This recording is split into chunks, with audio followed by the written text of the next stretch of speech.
Welcome to episode 475 of This Week in League. I'm Nate. And I'm Jay. And I'm Glenn. How are we doing, fellas? On this frosty Monday evening. Fuck, sensational. cold. It's cold. My team is still a bunch of cunts. Colder than a West Tigers form line. Fuck. Ooh. I don't know. I don't know if it's quite that cold. Colder than the West Tigers attack. How about that? Fair. No, fair. Colder than the cold sweats Brett Kamala keeps waking up in. It's colder than Glennie's seat in this fucking on this video call. So to warm up the Tigers' attack, would setting them all on fire be counterproductive? Oh, you'd get kicked off social media if you fucking commented something like that. Yeah, I'm sure. You have commented something. You have. Someone did that recently. I saw they said something about what's it, setting them on fire, something like that. I can't remember. But yeah, it's definitely It wasn't quite telling Shunter that yeah. we were going to cut a hole in his good ankle and fuck him in it. Yeah, which got you banned though. Yeah, that got me banned. Yeah, exactly. Yeah, it's cold. It's cold all night in Queensland, and I'm sure that it's the kind of cold that I don't think people in southern states would understand how cold it is right now. It's practically unlivable. Yeah, right I'd now. agree. Like far worse than anything they would have encountered in their lifetime. Those motherfuckers in their tropical conditions in Melbourne, etc. Like it's that hard to breathe. My native Queensland neighbours are finding it difficult to be casually racist. It's their teeth are chattering that much that they can only get a couple of slurs out in a row before they just can't be understood anymore. It's terrible for them. Oh, speaking of not so casual racism in Toowoomba, Jesus Christ. This is going to be the most shocking thing we've ever, and surprising thing. No, it's not. It's not. It's going to be fairly standard and tame and expected. Walking through Rebel, and there's an older couple there. Clearly, their children were private school educated and played rugby. Can I just say, just to clarify, you're talking about like Rebel Sports. It's not like some Toowoomba Eureka Stockade merchandise store or anything. No, Rebel Sport. Right. It's called, welcome to Toowoomba. Let's go to Rebel, where we sell nothing but Southern Cross flags. There's a tattoo shop out the back where you can get your Southern Cross tattoo. And fuck off with full bumper stickers. Well, I'm pretty sure this couple left Rebel Sport and went to that establishment. Right. But, holding up a Wallabies jersey with the Indigenous artwork on the sleeves. So obviously the gold Wallabies with the green Indigenous artwork. And the lady holds it up in front of the bloke and says, "See how they've ruined it?" Oh, wow. God. Oh, fuck me, dude. Wow. Yeah. But unsurprising, I suppose. Yeah, completely Yeah. unsurprising. But what was it that brought the racism out though? Was it a Toowoomba resident? Was it a Wallabies fan? Was it the parents of a private school educated child? I think all of these things. Hang on a second. I think option 3 is a bit of a stretch. Well, as a parent of a private school educated child yourself, Jay. Well, no, it doesn't count. He's in a molesting school. Okay. It's Catholic school. Yeah, he's getting molested. He's not being forced to play rugby or anything. Jesus.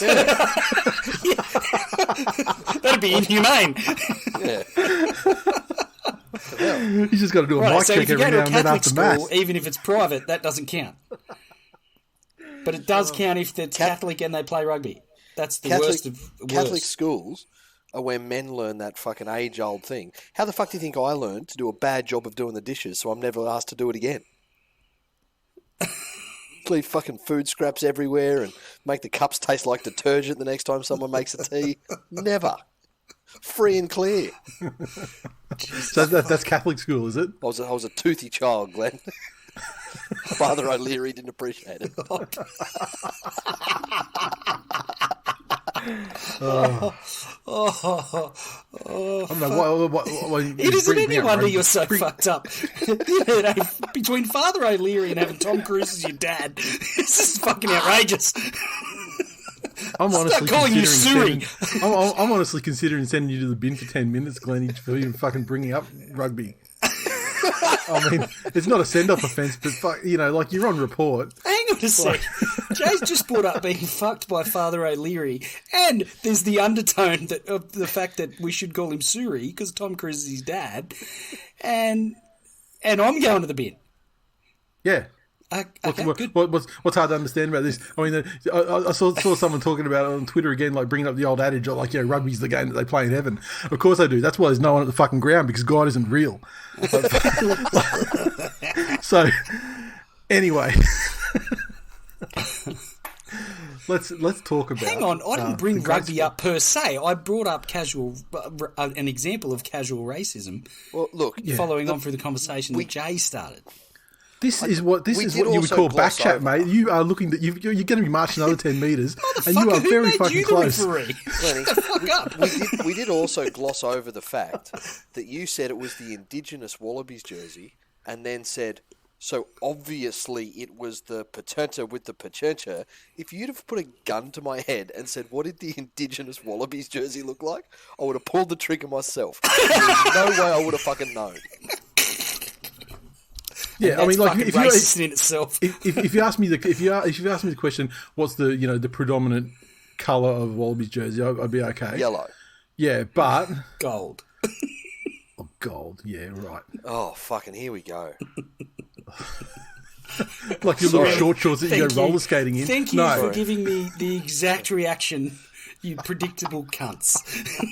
What colour's a Wallabies jersey? A white Toowoomba sunshine. It's as white as the fog in Toowoomba. Oh, fuck. How did we get here? By fog, I mean the Fogartys. A good white family. They're at Rebel Sport, disapproving of the... And we've come full circle. Yes, exactly. What he neglected to mention was that it was the Fogartys who are the franchisees of that Rebel store. Welcome to This Week in the Scars on Father O'Leary's Cock. Jeez. That's not the title of this episode, by the way, Glenny. I'm sure we could have grabbed the title somewhere out of there, but Suri. I don't know. Suri will be the title of the episode. Just going to call it Rebel. How about that? Could be anything. It's evocative.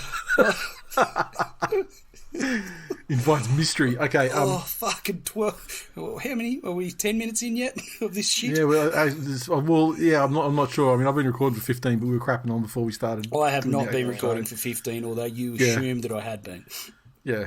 So however long you've been recording, that's close to when we actually started the show. Okay, now let's go back to happier times.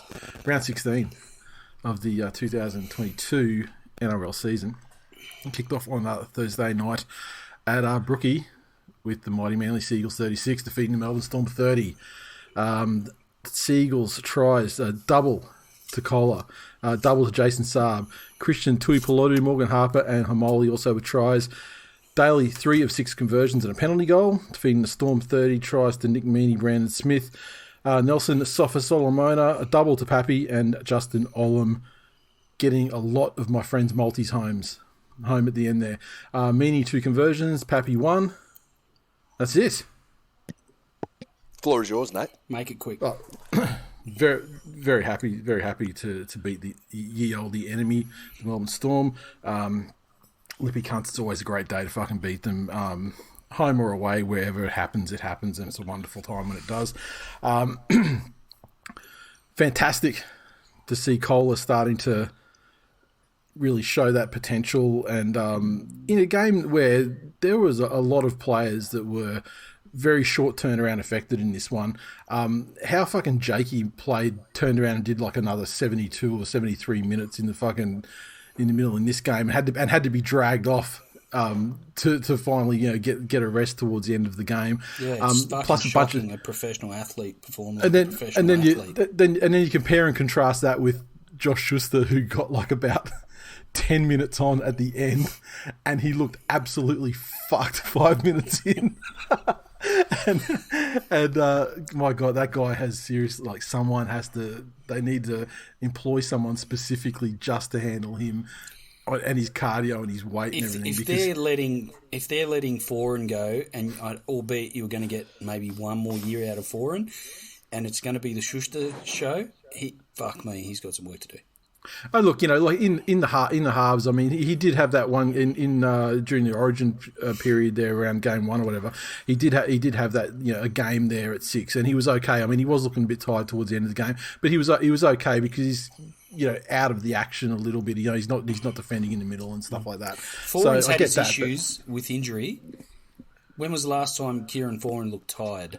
And he does a whole lot more defensively.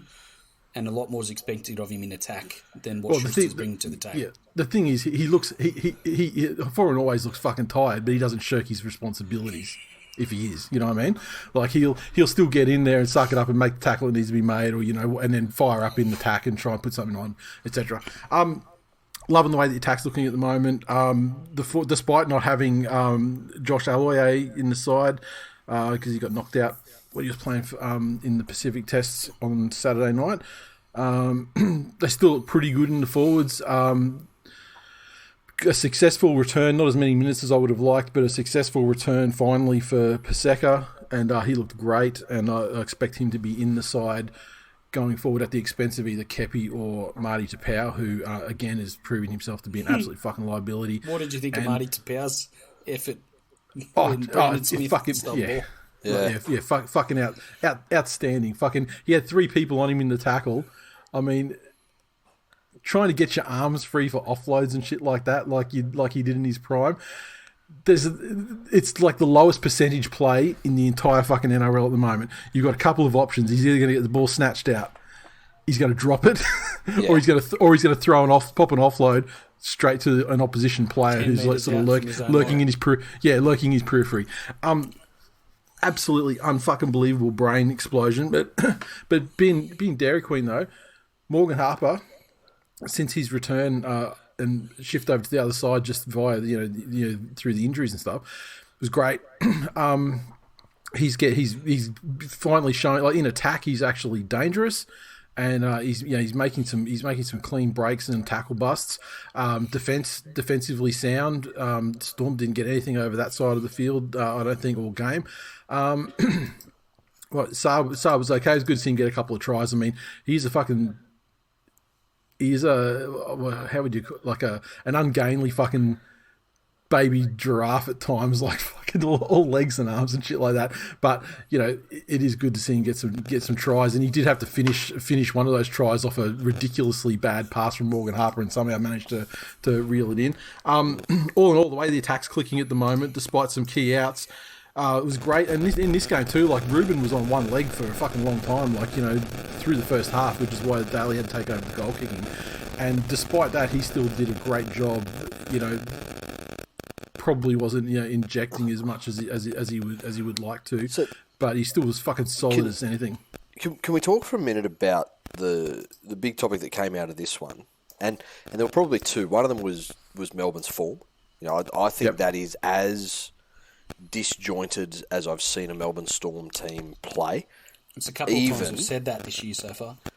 Yeah, but even when, like, take into account, I try to think back to a bunch of Origin games where they would have had, some Reggie's players or people filling in.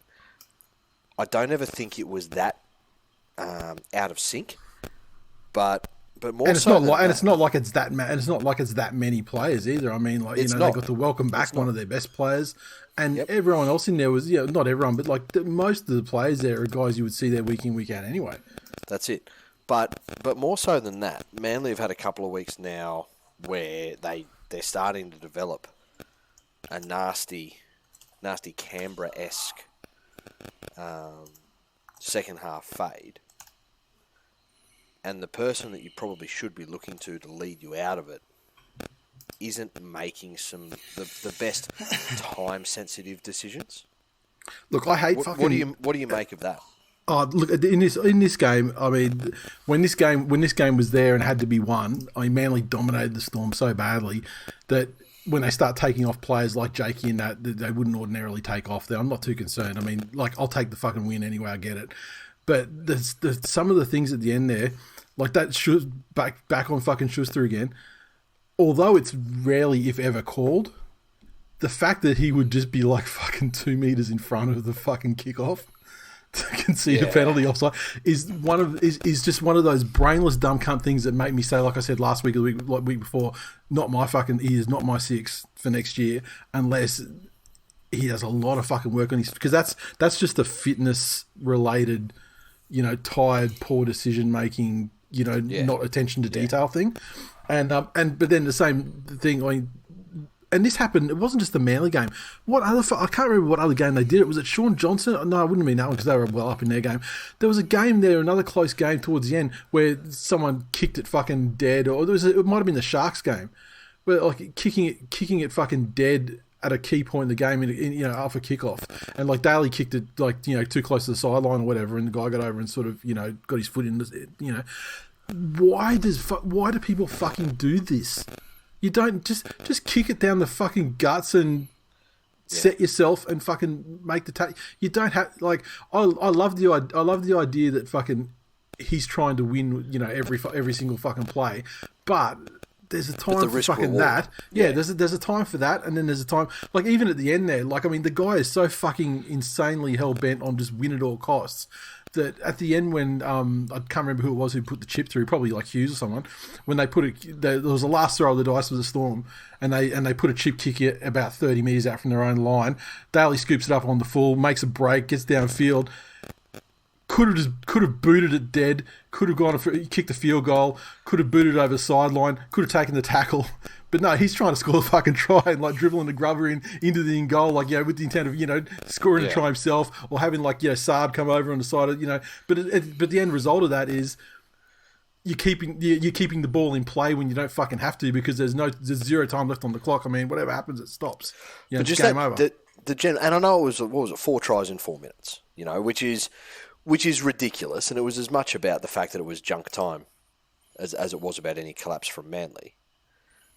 But does that second half fade concern you come the business end of the season? No, because it's not even second half fade. It's only it's like the last 5 minutes sort of things, which makes it extremely easy to fix. Because I mean, what fixes that? What completely fixes that?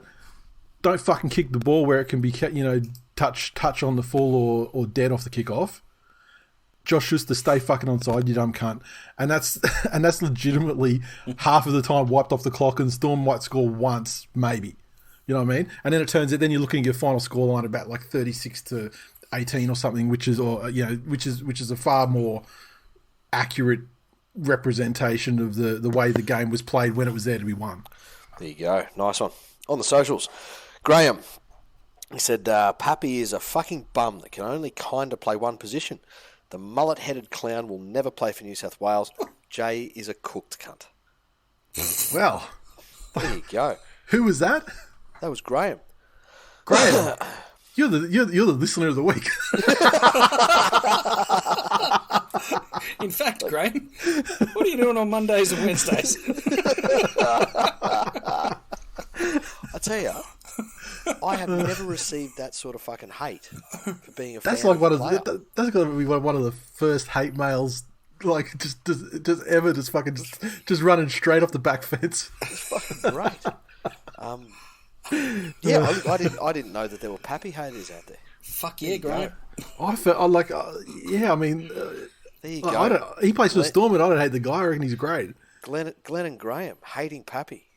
When have I said I hate Pappy? Glenn's got a reason, fucking though. Agreed with him. No, because he called you a cooked cunt. It's got nothing to do with Pappy. I think Pappy's fantastic. But I also think you're a cooked cunt. he's just there for the hate. He doesn't care about the actual substance of the comment.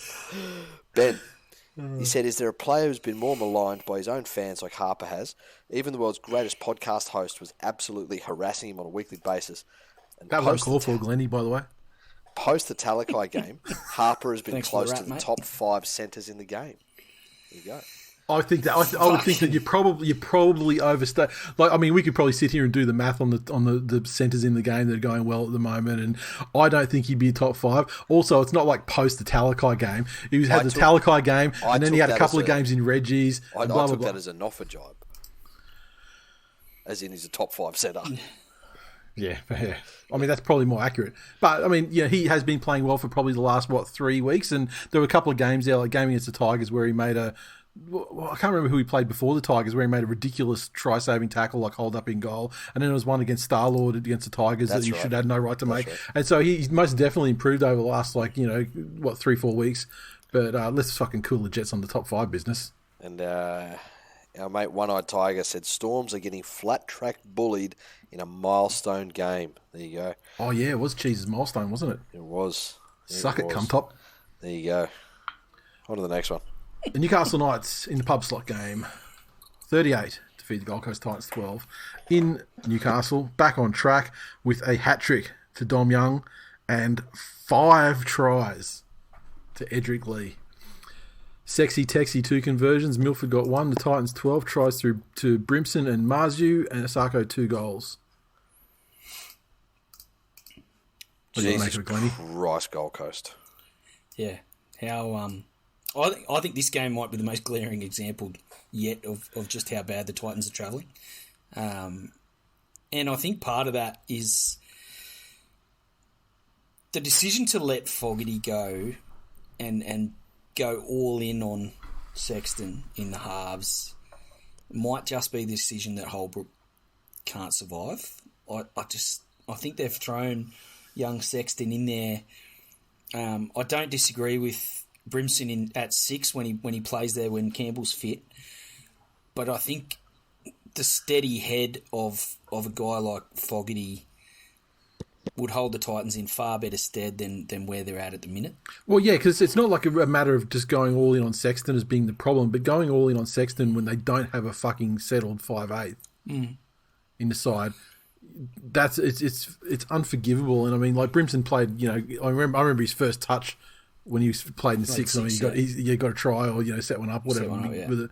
And but like at the end of the day, if you've got fucking a little spider down the back there and Campbell that can't stay on the field, true, then yeah. I just find it a strange one. And I thought the Titans were, with some of the players on their roster and, the fact they scraped into the finals last year, and this was the season where they were going to, take another step in the right direction and improve.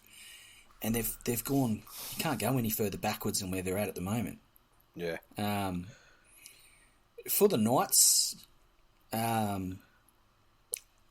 want to give Milford a rap, and I didn't think I would be doing this so early after his coming back, but he's actually getting better slowly as expected, albeit, but he had some really good touches, and I think... I put it to you that Anthony Milford has been pretty good.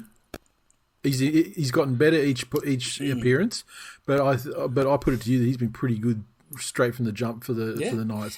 Maybe this is because they just had a desperate gaping hole in the halves, and anything was an improvement on Phoenix Crossland or whatever. But but he's been good. But I would put it to you that maybe the actual Brisbane Broncos club was the worst thing in the world that could have happened to Anthony Milford's career. Yeah, the contract certainly the Seabold era. Mm. Well, not so much that, but even just the fact that there is a certain level of expectation when you join the Brisbane Broncos, especially in that 6 or 7 jersey. Of course. Like if you look at the previous wearers of that jersey, and you trace that lineage or whatever it is, then all of a sudden, John Plath.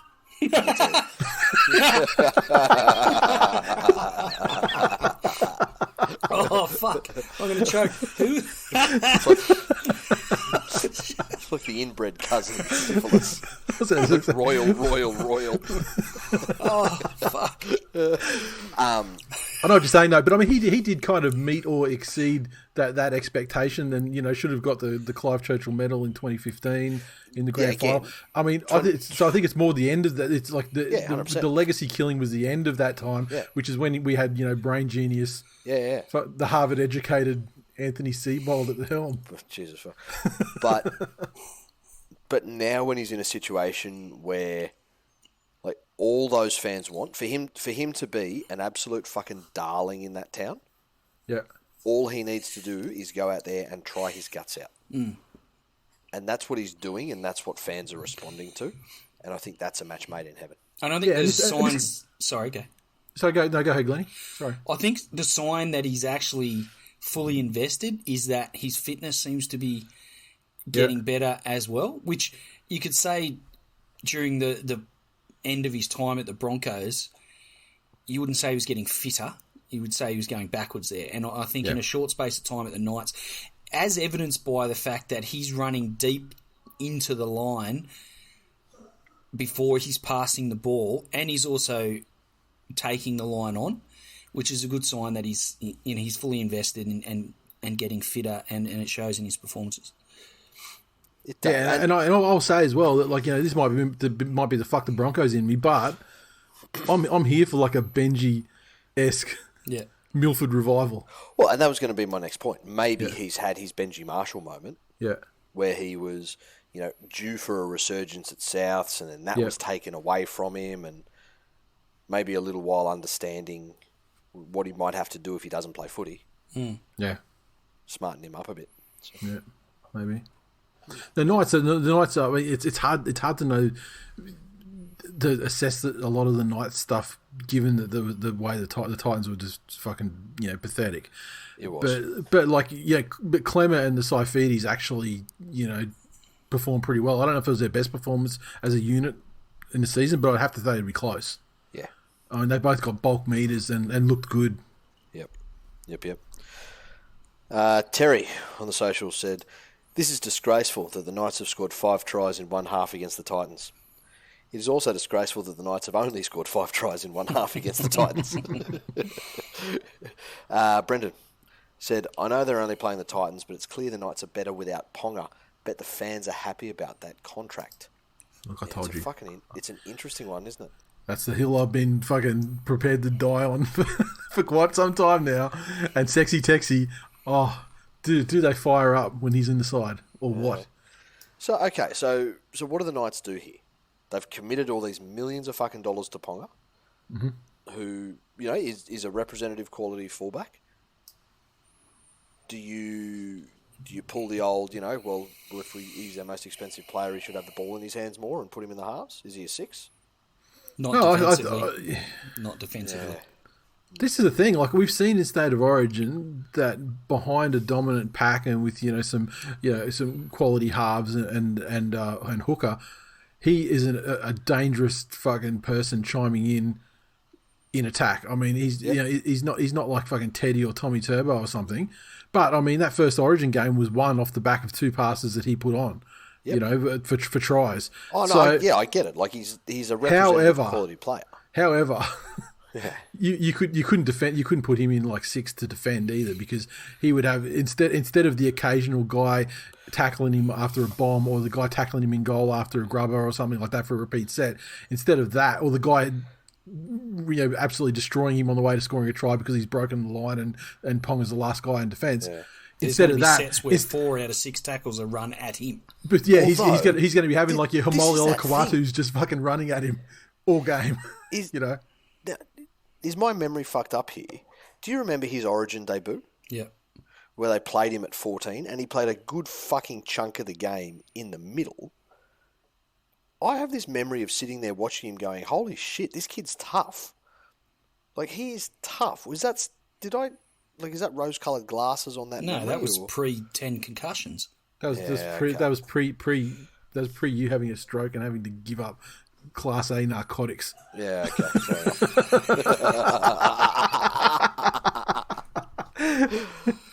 You're absolutely on mushrooms during that game.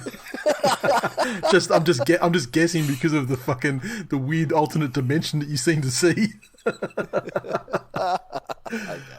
Okay. Fair enough. Phil, he said, the Titans playing like they want their coach gone. Yes, they are.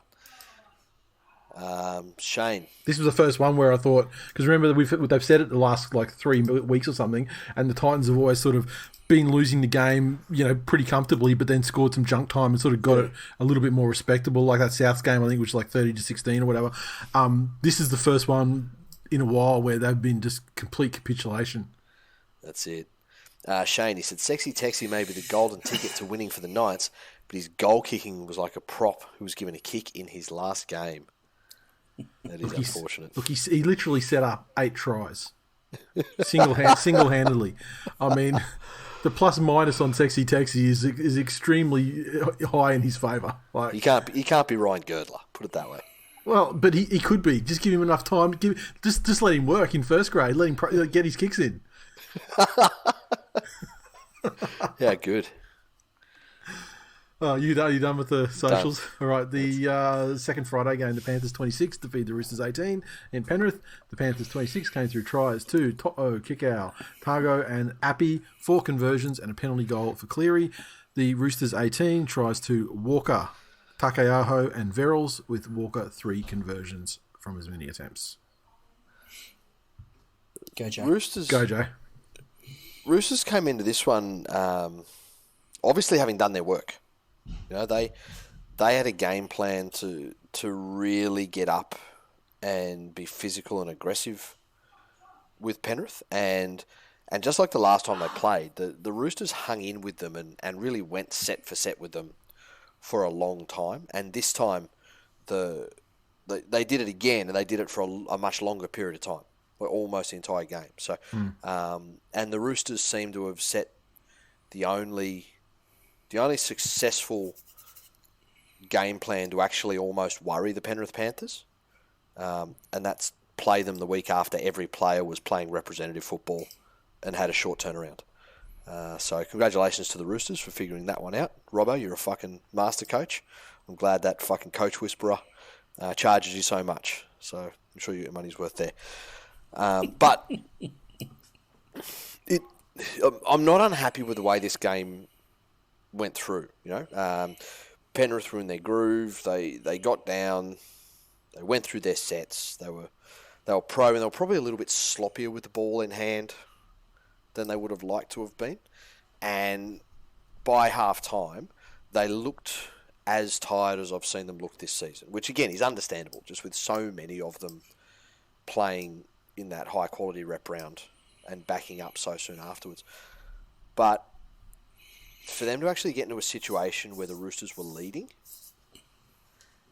and then to have to band together, not panic, earn their way back into the contest, the forwards stood up and did what was asked of them, the backs tightened everything up defensively, and for them to then get back into the lead convincingly, I think was something that they needed to be able to do.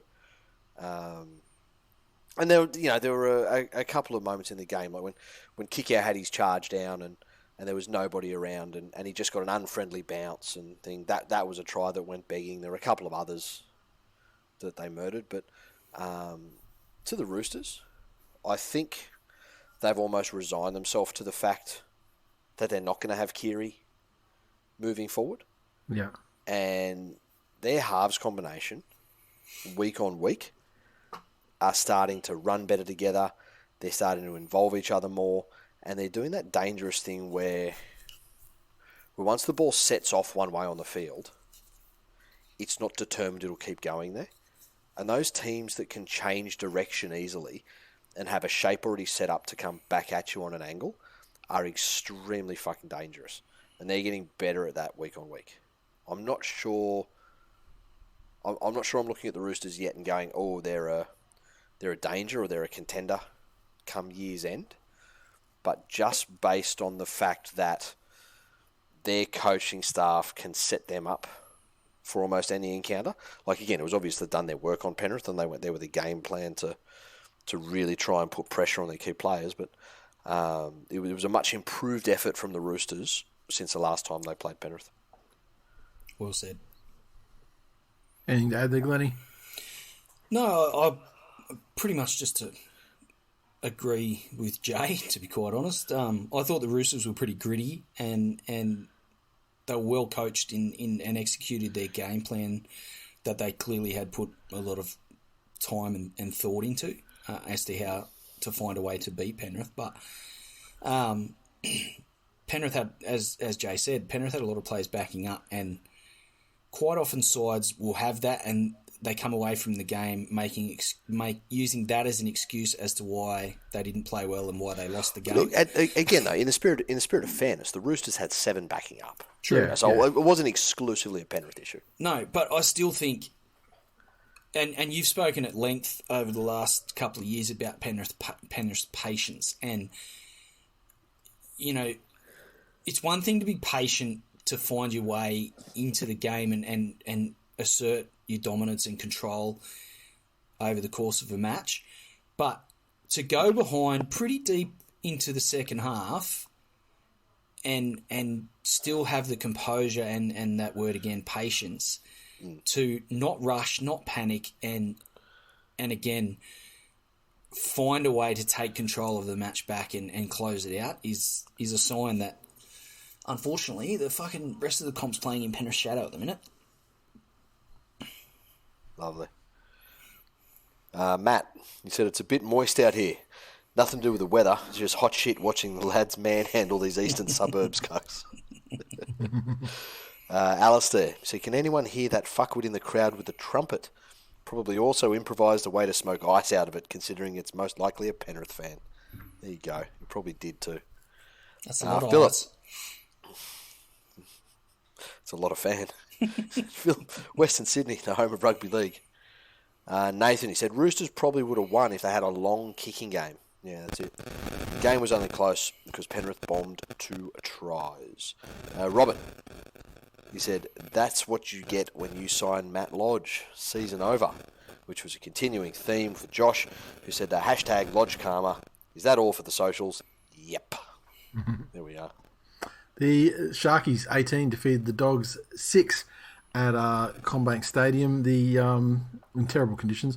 The Sharkies 18 tries to the Mutt, Sione Katoa and Britton Nakora. Nico 3 conversions, and the Doggies try to Averillo, a conversion to Birdo. Sharks played solid wet weather football. I think they were benefited by Nico Hines having a more dominant kicking game in the conditions, and they executed the right plays when their opportunities presented themselves in the red zone. So, as you say, the conditions were fucking atrocious across most of the Sydney games over the weekend. It was like playing back in school. Absolutely. Like just massive fucking puddles and just giant fucking pools of water to slide through and shit. Yeah, I guess... I gotta say, this one was visually fucking beautiful on the TV though, just for that reason. I put it on, thought it was hailing. Jake Averillo for the Bulldogs, much maligned player in amongst their fan base, but how much of that was due to the fact that he was clearly being played out of position that whole time? Because, but having said that though, I would never have thought his position to be fullback either. But you're not an NRL coach, Nathan, and clearly, neither was the person he was playing for. Yeah, but I don't. I think he was thrown there just out of, the fact that Dufty was just an absolute abortion, but and so he's doing a far better job than Dufty did, and Dufty was brought there as a specialist fullback. Yeah, it's fucking crazy. He scored 3 doubles or 2 doubles in 3 weeks or something, and he hasn't looked bad at the back defensively. No, with a bit of time and space. I mean, he's playing great. Absolutely, his positional play in attack is on point, and for a guy that was really fucking hammered by his own fan base, he's actually far more of a footballer than I realised. Dogs are fairly tough in this game, but at least they brought some of that form, or at least the confidence from the recent form into the game, and when they scored that try just before half time or whatever, and it would have been nervous moments for the Sharks there, but then after half time, I mean, Sharkies pulled themselves together, realised where the quality lied between the two sides, and didn't let them, and didn't fall into the trap, and just played some solid wet weather football. Fair. Anything else you want to chat about on that one? Not particularly. No, I'm done. There you go. Craig, he said, I feel for old mate Casey having a shocker of a debut. On the upside, there shouldn't be any scars, as he probably won't remember it. Poor cunt. Willie, he said, Sharks in second gear, saving energy for the next month, tapering up. That is a very positive Dairy Queen assessment. Lee, so the Bulldogs bubble burst already. Suppose it was stupid of me to pick them. Yes, it was. And Stuart said, Sharks get by with a great blend of youth and experience, and that's just their number 6. Tell you what, I'm enjoying watching Matt Moylan have a slight renaissance. Grizzled veteran instead of young Matt Moylan. Grizzled veteran Matt Moylan. He's starting to get a little bit of that crafty playmaker in him. Doesn't have anywhere near the speed or agility he used to, and fucking put a great hit on near the end of the game. So trying to reconcile like young Matt Moylan versus grizzled veteran Matt Moylan. So I guess because we're calling him like Benjamin Button now or something. He's going to be like an old man baby. God damn. Glad he's laughing like he got that reference. I've fucking seen that movie, bitch. All right. Really? Absolutely. Who's in it? Don't ask me. Brad Pitt. Don't ask me why I've seen that one and not seen fucking 100 other ones that you would see before that, but I've seen that one. Fucking hell. What a fucking party animal you are. Oh, Counting Crows and Benjamin Button. I know. Fuck yeah. Yeah. I'm no fucking trotters. Non-stop adrenaline. You done with the socials? Trotters has watched more movies than that since we started recording this show. Yeah, it's true too. No, he hasn't. His kids are in bed. He doesn't need to ignore them. The Cowboys 40 defeated the Brisbane Broncos 26 in the Queensland Derby with up there at the Abattoir. Good crowd, over 23,500 in attendance. The Cowboys 40 came through a double to Taulagi. Griffin Neem, Felt, Robson, Nanai also with tries. Val 6 conversions and 2 penalty goals. Perfect night with the boot. The Broncos 26 came through tries to Billy Walters, Selwyn Cobbo, and a double to Corey Oates. 4 conversions and a penalty goal to Adam Reynolds. Have you guys ever been to a game in Townsville? Not at that stadium, at the old stadium. Has this guy ever been to Townsville? Yes. Nope. Yeah. I've never been to that stadium either, but I have been to games in Townsville, and I've been to games in Townsville when the Cowboys were shit. Like when they were fucking horrific. And I can only fucking imagine what the atmosphere is like up there now. Because even when they were terrible, it was almost Newcastle-esque in that by about 4 o'clock in the afternoon before the game, you could tell like that there was something going on, and you just like if you're walking around Sydney on a Friday night, Saturday night, you're going to see some jerseys, you're going to see some people to or from the games. But it really was 7 out of 10 people you'd pass in the street would have some sort of Cowboys paraphernalia on. Yeah, getting ready to go for the game. So just looking at this one on the TV. Fuck, it looks like they're excited for their team up there at the moment. Absolutely. Oh yeah, and throwing them all into a brand new fucking modern rectangular stadium. Yeah, fuck yeah. It's a shit. Yeah, it's awesome. Big story out of this one was Adam Reynolds' performance. Definitely, performance. He is definitely not right. No, definitely not. Which, if you wonder, did they play him because they thought, "Fuck, we need you out there rushing back in"? When did he get injured? Was it 3 weeks? Yeah. Thereabouts. Was it the week prior to? So hang on. How long do broken ribs take to heal? Was it broken though? Were they broken though? Yeah. I don't know. How long do broken ribs take to heal? To heal in elderly, to stop hurting, to recover, to fully heal, to feel better. Google. What do we to want? heal Broken in an ribs. injury-prone athlete. In most cases, elderly person, whatever you said first. Broken ribs usually heal on their own in 1 or 2 months. So hang on. So it couldn't have been broken. They wouldn't have played No, it. no, it wasn't broken. So what was it? Bruised? Cartilage, maybe. Cartilage? Yeah. In any case, he would have been assessed as like either 100% okay to come back or okay enough, I'll be and right, with the mate. and with the assumption that he could play a role where he could, send his kicks on the last tackle, organise things, and just put a general sort of vibe of composure over the rest of the side, whilst not taking too much contact. However, they didn't give the Cowboys the fucking memo, and and so as a result, it was fucking hammer time, as Every time. often, every time. Yeah. Yeah. Great coaching Well, from here we are. Peyton, though. Yeah. Rib cartilage injuries can take up to 6 weeks and 12 weeks or more if the rib has been torn from the cartilage. So, Have you ever done? I'm surprised you haven't done rib cartilage with the way you've been coughing for the last year non-stop. Jesus fucking Christ, no, I haven't. Never. No, it's because of my rock hard abs. Okay. Nate, Yes, mate. have you ever done rib cartilage? I've not. Fucking painful. And the fact that he went So, out Bush there, Doctor, you've done. Hang you've on, done can we please get it? That's how I did did mine. No, on this. no, I'm very Please? conscious of what's coming out of my mouth at the moment. Thank you very No, much, as I please. always am. I'll tell you how I did mine. I was on the tee at Oxley Golf Club. I ripped it 300 up the middle, and the ball wasn't the only thing I ripped. I fucking ripped my rib cartilage at the same time, and that's how I did mine. So you popped your shoulder out just throwing a punch. Throwing tore- an explosive knockout punch. Yes. You tore your rib cartilage swinging a golf club. Yeah. I'm an athlete. Are you I'm just like the Adam Reynolds of everyday life. I definitely do not pass the sniff test.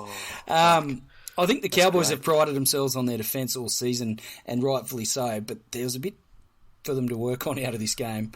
There was a couple of moments where they were proper sloppy defensively, and I'm sure Peyton, given that defence is one of the hallmarks of the side, he'll be working on that. On the flip side, I feel like their attack clicked into gear at will, and the Broncos stuck with them for much of the game, but I always felt like the Cowboys had an extra try in them and wouldn't be bothered, and they sort of pushed the scoreline out at the back end of the game. But Yeah, it was really the Broncos came back and made it a lot more respectable with a couple of with back-to-back tries there towards the end. they did. But again, they stuck with him for a fair while. yeah, definitely. Yeah, The worrying part for me, if I'm a Broncos fan here, was that just as Reynolds was rattled physically, he was rattled fucking mentally. And there were a bunch of times that he was at the ref or at the touchy and obviously there's gamesmanship involved, being a half, but he was at them and on them for decisions that they'd made 5, 10, 15 minutes ago. he was like way over the things. top. Like he was making a real fucking gutho of himself. He was. He fucking was. He 100% was. Instead of just getting on with the job, But fuck, I'm all here for the Cowboys' resurgence. Can't fucking wait. Jordan, he said, "I'm not afraid to admit as a Cows fan, I was prepared to write this year off. But fuck me, this coaching staff has worked wonders. They don't get the raps they deserve." Yeah, you're right. Lachlan said the Broncos are pretty clunky, but still would have beaten most teams in the comp tonight. Take nothing away from the Cows, put a clinical performance on tonight, and have shown that they know how to execute a game plan. If they have a plan for the top sides, they're going to be dangerous come finals. There you go. Mate, they scored 2 junk time tries and one off a mistake the first try of the game. I mean, let's fucking relax here, hey? Phil, Jesus. Pump the fucking brakes on the Brisbane Broncos, pal. Poor old Lachlan's just trying to be Dairy Queen here. Phil, he said Reynolds protecting his ribs through his kicking game off. They gave up too much possession and field position in the first half. Broncos didn't have enough gas to go with the Cowboys when they hit the accelerator in the second half. Good to see them find a second win, stage a comeback late though. Broncos are okay and show potential to get better, but the Cowboys are the real deal. Richard, Drinkwater was an absolute standout for the Cowboys. He isn't the metre-making return fullback in the Edwards mould. 125 metres isn't a high output for a modern fullback, but he was involved in almost everything the Cowboys did that was dangerous. Dropping into the line at first receiver over and over as defences looked to shut down Chad. This gives him a real point of difference, takes the pressure off Chad and Dearden. He's exactly right. Like, just how fucking busy he is and his involvement, it's... Like it's that high number of touches thing, but they all have a purpose. He's not just there as there's an extra set of hands we've got to fucking run them through. Yeah. Like, he's legitimately in there with a purpose. It was fucking great. That's us. On to the next one. Okay, the Rabbitohs 30 defeat the Parramatta Eels 12. Again, in terrible conditions down there at Cowboys Stadium. The Rabbits 30 came through a double to Alex Johnston. Arrow, Paulo and Cook with tries. Latrell, 5 conversions from as many attempts. Defeating the Eels 12 with a double to Clint Gutherson and 2 conversions to Mitchell Moses. Latrell's return, I thought, was a positive. He got through unscathed. And just the general presence on the field, you could see that the team... they all look to him, and he lifts them. There's no other way to put it. Parramatta had one of their off games, and I think the Paulo try in the second half really sealed it quite early for South, but they really controlled the game and never looked seriously challenged because Parra just didn't look like they were up for it. There's very similar air about it to the game against the Cowboys that the Eels had, and a couple. And this is the thing, they're having one of those games. It seems like sort of 1 in 3. Yeah. Yeah, of late, and usually they're fairly dominant and cruising until after Origin, and then they might start dropping a couple. But I mean, I don't know if they're going to do too much damage. But that's not exactly. That's not something you want to be saying of a team that everyone essentially, not wants, but assumed was going to be a contender this year. From the way they finished last year. Yeah. To be getting to this stage of the season and being like, oh, do we get the good para or the shit para? It's a 1 in 3 chance. That's yeah. But yeah, I mean, let's being Dairy Queen though. Like South Sydney was spectacular, and considering the terrible conditions, and they did not start the game with wet weather football. They were fucking chucking it around. Yeah, they were, and still completing it at 100% for a large portion of that first half. Everything was coming off for them, and this game was gone from the Eels before they even fired a shot. It just shows the value of Latrell. Yeah. In terms of just his presence. And it answers the question, I think, completely. And I know that there's the thing with him and Origin and all of that stuff. But with 0 games under his belt, just how damaging was he? Yeah. With 1 game under his belt, he could have put on could have put on a sky blue jersey and done a job. Like, someone from Queensland would have played the part of Reid Marnie and just been absolutely fucking steamrolled. And gotta say, I fucking loved that post-match interview where he said, he dropped an F-bomb, he's excited to be back. But it wasn't like he was saying, don't pick me for Origin, you can't pick me for Origin. What he was saying was, he demonstrated an appreciation for his club, the money and the time investment that they'd spent on him in getting him right to get back on the field. Yep. A desire to help that club that is on the periphery of the 8 and needs to solidify their position and to help them solidify their position for a potential run in the finals. And thirdly, also talking up Burton and Crichton and saying that they deserve their position. He hoped they played well. They'd been there for the series. And I also applaud Latrell on his fuck Jack Whiten standpoint. Yeah. So, whether that was conscious or not, I appreciate it as well. Oh, it was conscious. You know what Latrell hates? Fucking kicking it dead. Fucking hates it. Yeah. But that was, I thought that was really mature. But the thing I don't get is I get the media picking it up, because they're just looking for a fucking, a headline that, that they can, scream about and have a cry and people click and, they generate revenue. I get it. But I don't understand anyone taking the standpoint of, oh, that shit, you can't unselect yourself. No, every clubs are going to start pressuring players not to fucking blah, blah, blah. Like, no fucking club wants a player to not play State of Origin unless there is an injury cloud. The only time a club would ever say to a fucking player, hey, please, by the way, please don't play State of Origin.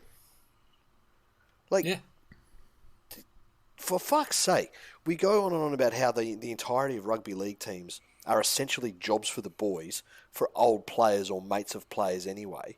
Yeah. As if any of them would ever want anyone to not play a fucking rep game. Yeah, exactly. Yeah. The only time would be if... an injury that could be made worse. That's it. And you come back. And even then, it's, you probably won't play for your club either then. Yeah. Yeah, exactly. I appreciated what he said. I thought that was, like I said, very mature and very professional. And it's a fucking stretch that people were talking about him for Origin anyway. He's the amount of time that he'd spent away. It's crazy. But just the way that he got in there and he addressed every, indirectly, he addressed every potential argument that people could have about the media generating all this thing, like who do you drop the slot Latrell back in, and just diffused all of that in one go. I thought it was, like you said, it was extremely mature, and like I just don't get like fans of rugby league trying to make that a point of outrage. And Demetrius said it in the press conference as well, that he would never, to Jay's point, he would never tell any player to not play State of Origin, regardless of the position of the club. Yeah. He said, as a coach, that's not what I'm about. I would never tell a player to relinquish a representative honour in favour of the club. But he said Latrell's made that decision, and he's been very vocal and very upfront about wanting to make sure that he repays the faith that the club's shown in him with the time that he spent away. And I thought that was really well handled by Dimitri as well. Yep. Agreed. Do we have any socials? Any more socials? I can't remember what we did on this certainly do. Josh, you said, what's to go with the lighting? Are the bunnies not paying their bills? Yeah, that's interesting. Liam, surely Brad Arthur has proven time and time again he isn't a premiership winning coach. Has to go. Oof. Yeah, it was an interesting one. Or conversely, keep him there forever. And Sharky Dave had a go on the Latrell situation. He said, this man understands what he means to his club. He knows his body better than anyone else. Anyone that has a problem with it just has a problem with him in general. Big red flag, as the kids say. Agreed. Let's go. Game of the round. She's a 10. She's a 10, but she thinks that Latrell Mitchell shouldn't rule himself out from State of Origin. Fuck, that's my favourite fucking thing at the moment. The rabbit holes I've gone down on that. And the Warriors, 22, defeated the West Tigers. Glennie, it'd be like, she's a 10, but she knows how to unlock car doors from the inside. Imagine the women are like, he's a 10, but his dad's a Scientologist. -5. Yeah, I'll take him anyway because I like a good he's a 10. He's a 10, but he supports the West Tigers. Funny. God. Warriors 22, defeated glad Tigers you think 2. I'm a 10, Glennie. Fucking never in doubt, son. just sitting here waiting in the wings for my chance. YouTube put it on mute and start fucking beating off to each other. Now Mount Smart Stadium return, triumphant for the Warriors. Tohu Harris, Chanel Harris-Tavita and Jesse Arthurs with tries. Sean Johnson, 3 conversions, 2 penalty goals, perfect day off the boot. And the West Tigers, Adam Dewey, perfect from the boot with a penalty goal. Explain yourself, Glennie. Fuck, am I explaining myself? You are the avatar for the West Tigers organisation in this particular video call. You're right. So West Tigers, it's a sad state of affairs. Sad state of affairs that it wasn't as horrible as I expected, and it was still pretty bad. Tigers never looked like challenging the Warriors, although I thought they played pretty tough through the middle in large part. And they showed signs that they were up for the contest, but their attack was abysmal. They had field position at times. They had rolls on through the middle, and they just couldn't capitalise. And in contrast to that, the Warriors had a handful of opportunities that they took full advantage of. And that was that. The rotation of New Brown and Brooks and Dewey, I can see where they're coming from with it. It needs work, and I think it probably needs to be Dewey at 6 and Brooks coming off the bench. But at the end of the day... So you're saying instead of an actual fucking rotation, just do what most clubs do and have a hooker on the bench that replaces the hooker on the field? Or they could do what the media was speculating 2 weeks ago. I think what I was saying was get Brooks out of the fucking halves is my point. That was 17. Yeah, exactly. Why have you fucking replace a hooker with someone that's already been on the field, tired and fucking half gassed? Because it's not apparently in Justin Pascoe land, it's not a good look for the only player that's stuck solid with the club, despite the fact that he's a below average first grader. It's not a good look to drop him from the side or have him sitting on the bench for prolonged periods. Yeah, fuck. Yeah. And the second... Find a way to have Dewey in the halves without actually committing to that change. Correct. Yep. Emotional day for the Warriors. Fantastic turnout, great atmosphere. Emotional day for fans of Manu Vadavai. Apparently.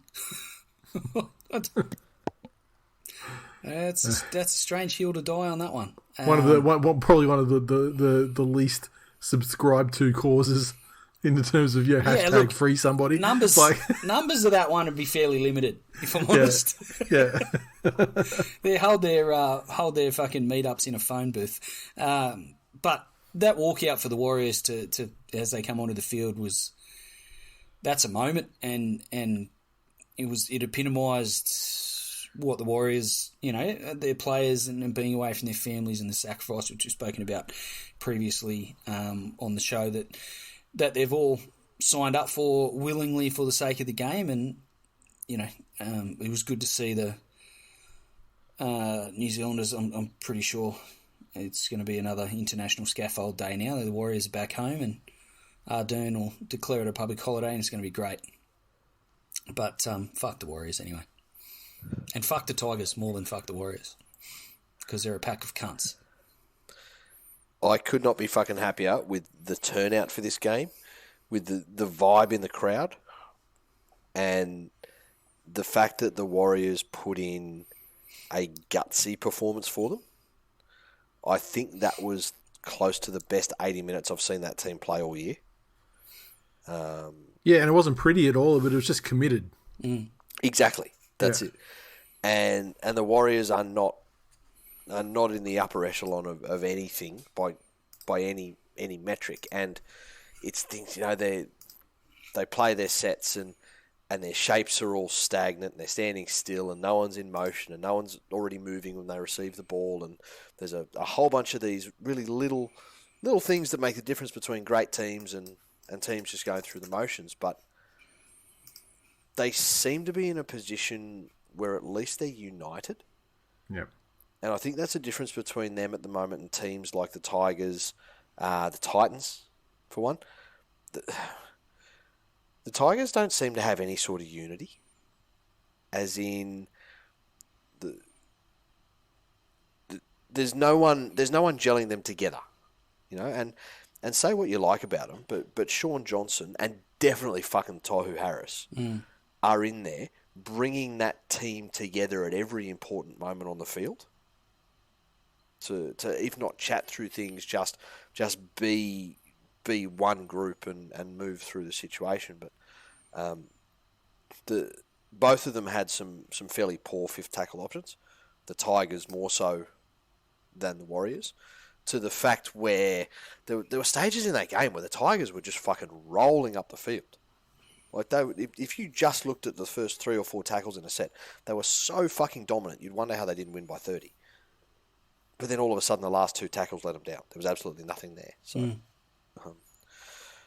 yeah, who coaches that club? Who goes there? The latest is about Sheenius making his full return. Jesus fucking Christ! Jesus Christ! Fuck me. After publicly courting a coach who then knocked them back publicly. Well, no, not publicly courting a coach. Publicly courting someone who is currently an assistant and is begging for an opportunity to coach a first grade team. And just wouldn't not go. this one. Yeah. Robert. He said that game gave no gauge on where the Warriors are at. The Tigers are cucks. Jai said, holy fucking shit, did anyone else know that Bunty Afoa is 25? He looks 40. Dominic. He said, Warriors win plus tryless Tigers equals someone getting fucking eggs cooked for them. Defensive masterclass is what some people may call it. I would say how bizarre is more like it, as Warriors and defence don't usually mix. But I guess the Tigers' attack is just that much more shit. Great return home, great win. Jeff, so congrats Warriors. Unbeaten at home for 2 years. Simon, all the times I said they suck balls, well, they did. They're still very shaky, but fortunately, the Tigers let the amazing homecoming go off without a hitch. So happy for players and fans who have been apart for over 1,000 days. Spoon is the Tigers to try and take off the Titans. And Simon on Twitter, he said, how good to see those fans lifting their team. Best thing was the defensive effort. You can build off that. Tohu's a real leader. CHT stepping up to replace Reese at the last minute. SJ, the best game this season. There we are. How fucking Dairy Queen.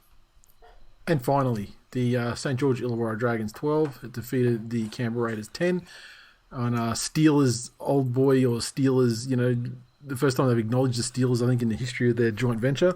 Down there in Wollongong, the Dragons 12 tries to Moni and Sully. 1 conversion to Zach Lomax, 1 penalty goal to Zach Lomax. The Raiders 10 tries to Xavier Savage and Hudson Young, and Fogarty 1 conversion from 2 attempts.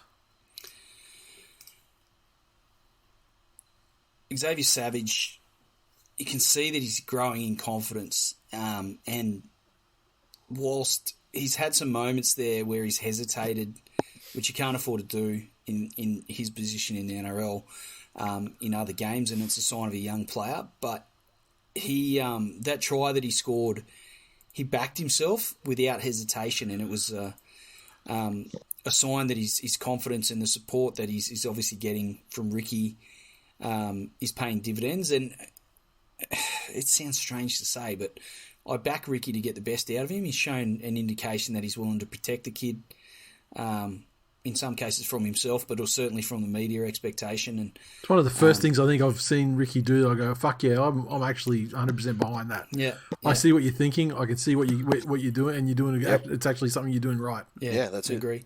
For the Dragons, they showed a bit of grit. And they had some things go their way, including the last play of the game, which should have obviously been a penalty. But Ben Hunt, again, central to everything good the Dragons did, and played whilst being under an injury cloud during the week. And it was still the biggest influence on the result for the Dragons, including getting away with there's a lot one of at the discussion to take us back on that NBA tangent, but there's a lot of discussions in NBA about what the MVP award should mean.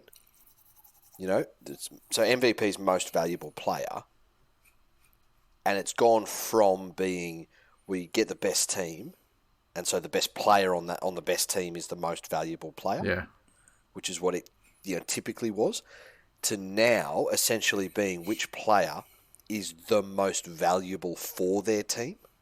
Yeah, and that distinction sort of changed in how they award it. And I reckon if you had to pick an NRL player on that merit at the moment, Ben Hunt is by a fucking country mile the MVP of the league in terms of he is the most valuable player to his team. Think of another one. Nathan Cleary. Penrith did just fine when he was out for big stretches last year. They don't win the comp without him. They might not. Might not. He would probably be one that I'd put above Ben Hunt. I completely agree with what you're saying, because you take Ben Hunt out of that side, they are and they're a spooners. fucking shambles. Yeah, yeah, they're spooners. We'll get to see that this week, mind you. Yes, true. However, they will be playing against a team that has significant outs as well. and look, I'm loath to give the Dragons or anything to do with the Dragons or their fan base any fucking credit whatsoever, but because the Dragons are a pack of cunts and so are their fans. But he's having a great season. Yeah, he is. Thoughts on the last play of the game? Should have been a penalty. Everyone agrees. You see those, and they're given a penalty every day of the fucking week. There is no team in the competition that with, 10 seconds left to go, and the fact that they did two repeated infringements probably should have given a penalty for the second one, if not the first. Because no team with 10 seconds left, even in an attacking position, wants another set of tackles when they're only going to be able to pump out one of them anyway. Yeah, You want if you're 2 points behind and in position to throw a goal over to take it into golden point. Of course, they want that. I don't know what the answer is though, because I mean it would have to be a change in interpretation. Like I don't know because it's 6 again is given on the run, so you can't give the recipient an option. Like, because it's on the run, so you can't stop playing and go like you want. There would have to be something, almost like akin to the playing advantage rule, where you would essentially have to say that the referee must make a decision that's in the best interest of the team not infringing, the team infringed upon. So the assumption would be 2 points behind in kickable position. They're going to want to do the 2 points and tie it up. And so in that case, you're going to make it a penalty.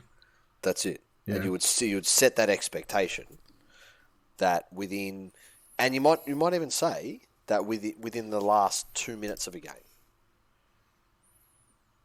or even you make it cut and dry, and you get back and you go. So on average, one set of 6 takes 1 minute and 8 seconds, whatever the fuck it is, throughout the whole comp, throughout the whole year.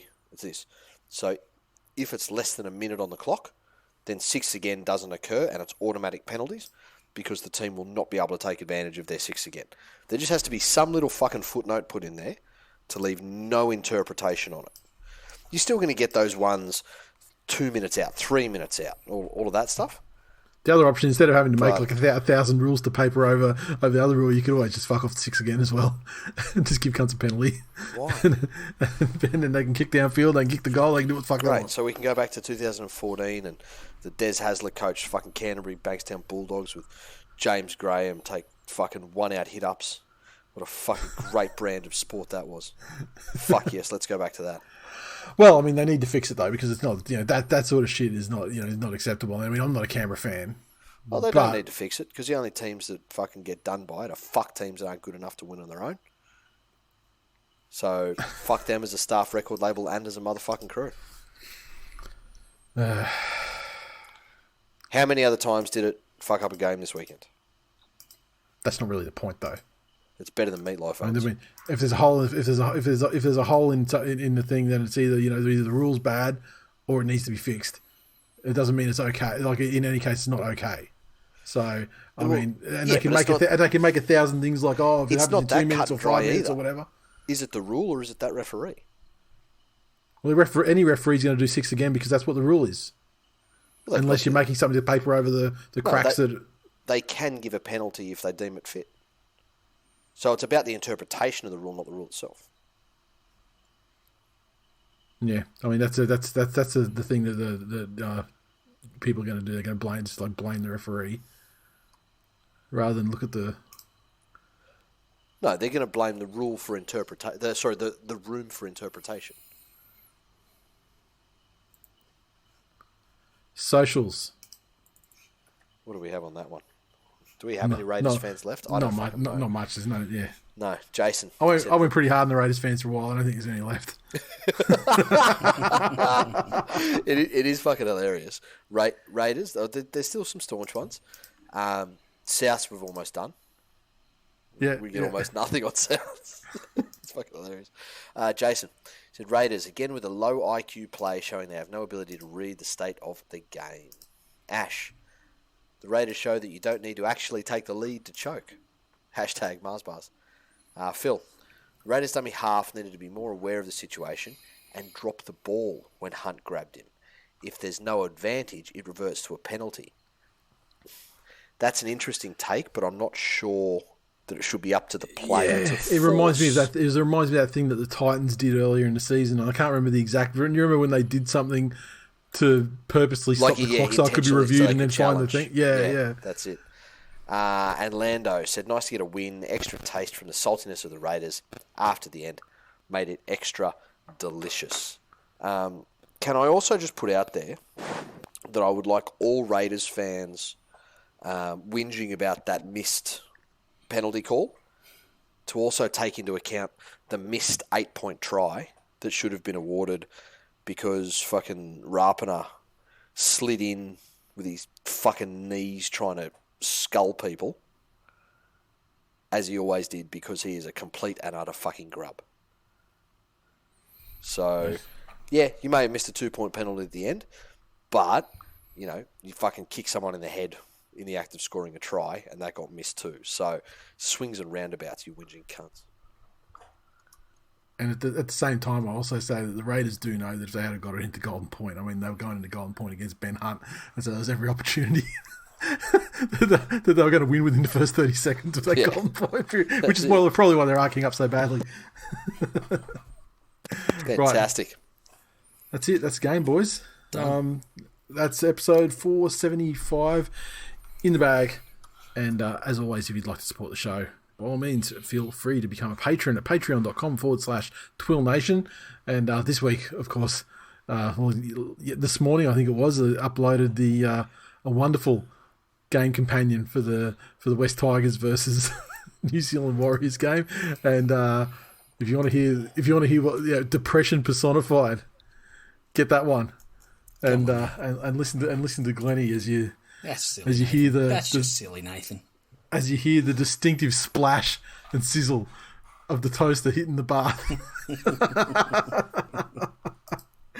But all that and more content as well, and merch drops coming up in this month as well. So looking forward to getting those out for our patrons as well.